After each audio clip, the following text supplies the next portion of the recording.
से मार्केट से काला मेहंदी लाएंगे और सफेद बाल को काला कर लेंगे। भगवान दूसरा नोटिस आपको भेजेंगे, दूसरा अलार्म बजाएंगे। बोले क्या? बोले धीरे धीरे दिखाई देना कम हो जाता है। फिर हम क्या करते हैं महाराज? बोले अगर दिखाई देना कम होता है तो हम लेंस लगवा लेते हैं, चश्मा लगा लेते हैं, लेकिन देखते हैं दुनिया क्यों है? दुनिया को बनाने वाले को नहीं देखते हैं। अरे भैया, एक बार एक कुएं के पास दो महिलाएं बड़ा सुंदर गप कर रही थी और उसी समय कबीरदास जी वहां पहुंचे। कहे माँ पानी पिला दो। तो जब पानी पिला रही थी तो आपस में दो महिला कह रही थी, अरे जानती हो? बोली क्या है?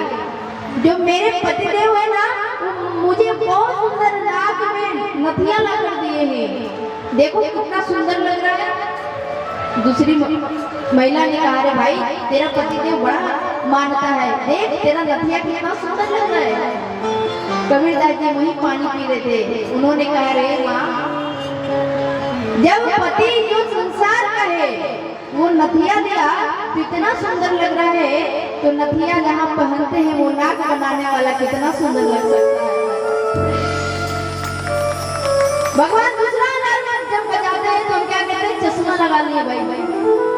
अच्छा एक बात बताओ, वृंदावन जब आप जाओगे ना दर्शन करने के लिए और चश्मा कहीं लगाए रहोगे तो बंदर जो है वहाँ के सबसे पहले अपने चश्मा ही छीनेंगे।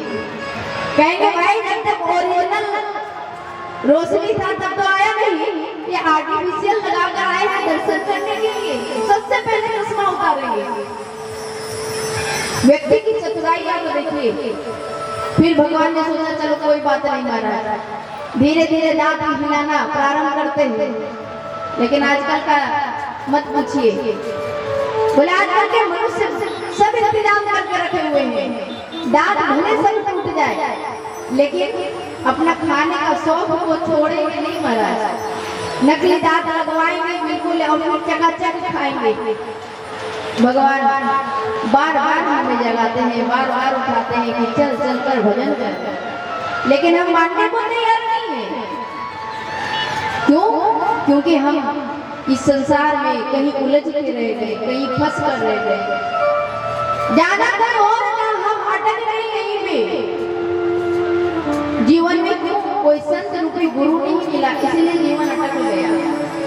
दुनिया का हर काम कीजिए लेकिन उस काम के पीछे भगवान का नाम हो ये तय कर लीजिए। आप गाड़ी चला रहे तो महाराज आप नहीं चला रहे, केवल आप निमित्त मात्र है, बैठा दिया है आपको, लेकिन करने वाला कोई और है। और पता चला कि जिस दिन उसकी कृपा हटी तो गाड़ी क्या होगा? रोड पे लिखा रहता है ना, सावधानी हटी और दुर्घटना। सावधानी जैसे ही हटा दुर्घटना घट गया। जीवन में वैसे ही आता है, लेकिन जब इसको हम किसी गुरु के चरणों में समर्पित कर देंगे तो महाराज फिर गुरु जाने उसका काम करेगा। राघवानी सरकार में आए तो गुरु वशिष्ठ के पास गए, कृष्ण भगवान में आए तो संदीपनी जी के पास गए हैं।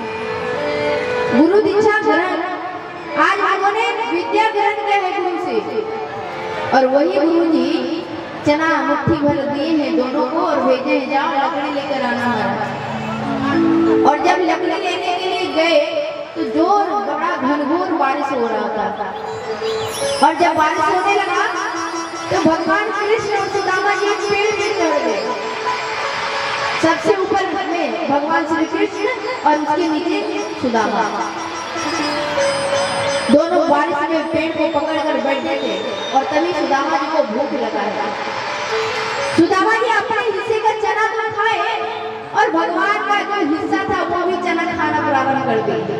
तो भगवान ने टोका, अरे मित्र ये आवाज कैसे आ रही है? सुदामा जी झूठ बोलती है। कहा मित्र ये जो बारिश में है ना, इस बारिश में भीग कर मेरा दांत जो है वो बज रहा है। भगवान तो सब कुछ जानने वाले सुदामा जी कितने निर्धन कि एक बार भगवान के भाग को खाए तो जीवन भर कुछ भी कर रहे हैं लेकिन निर्धनता में अपना जीवन यापन कर रहे हैं। जीवन में जब हम भोजन बनाते हैं ना तो भोजन को बड़ा भाव से बनाइए, क्योंकि समाज में, जिस समाज में रहते हैं, जिस समाज में हम मिलकर चलते हैं, तो हमारा जीवन कैसा होना चाहिए। बोले महाराज, किसी व्यक्ति को ना कैची नहीं बनना चाहिए। कैची और सुई धागा दोनों दर्जी के पास रहता है, लेकिन कैची को दर्जी हमेशा पैर के पास रखता है, और जो सुई धागा होता है ना, उसको कॉलर में लगा के रखता है। बोले जब जब आप कैची बनोगे समाज को काटने वाला, तो लोग आपको पैरों के नीचे रखेंगे, लेकिन जिस दिन आप सुई धागा बन जाओगे और समाज का जोड़ने का काम करोगे महाराज, उस दिन लोग आपको सिराखों पे उठा कर। इसीलिए जीवन में जोड़ने वाला आप बन जाओ। महाराज कैसे जोड़े? बोले सब कुछ करना, किसी का हक मत खाना। सब कुछ करना, लेकिन किसी को सताना मत। और कहीं हक खा लिया फिर क्या होगा? बोले महाराज, आपको अभी तो लगेगा कि मैंने दूसरे के धन को हड़प लिया, लेकिन ये कलयुग है, और ये कलयुग को कलयुग नहीं बोलते, करयुग बोलते हैं। आज करो और कल ही आप पा जाओगे, ऐसा युग है महाराज। अगर आज आप भक्ति कर रहे हो तो कल आपको उसका फल दिखाई देगा। सुदामा जी एक बार भगवान से झूठ बोले, कितना दिन भोगना पड़ रहा है। क्यों? क्योंकि उन्होंने भगवान के अंश को खा लिया। इसीलिए जब हम भोजन बनाते हैं ना, तो सबको मिल बांट कर भोजन करना चाहिए। बोले महाराज, जो छिपा कर लोग भोजन करते हैं, कोई आ ना जाए, कोई मांग ना ले, परिवार, चार परिवार के बीच में जब हम रहते हैं, तो आपस में ही स्वार्थ का जीवन को बार बार जीते हैं और लोगों से छिपा कर भोजन करते हैं।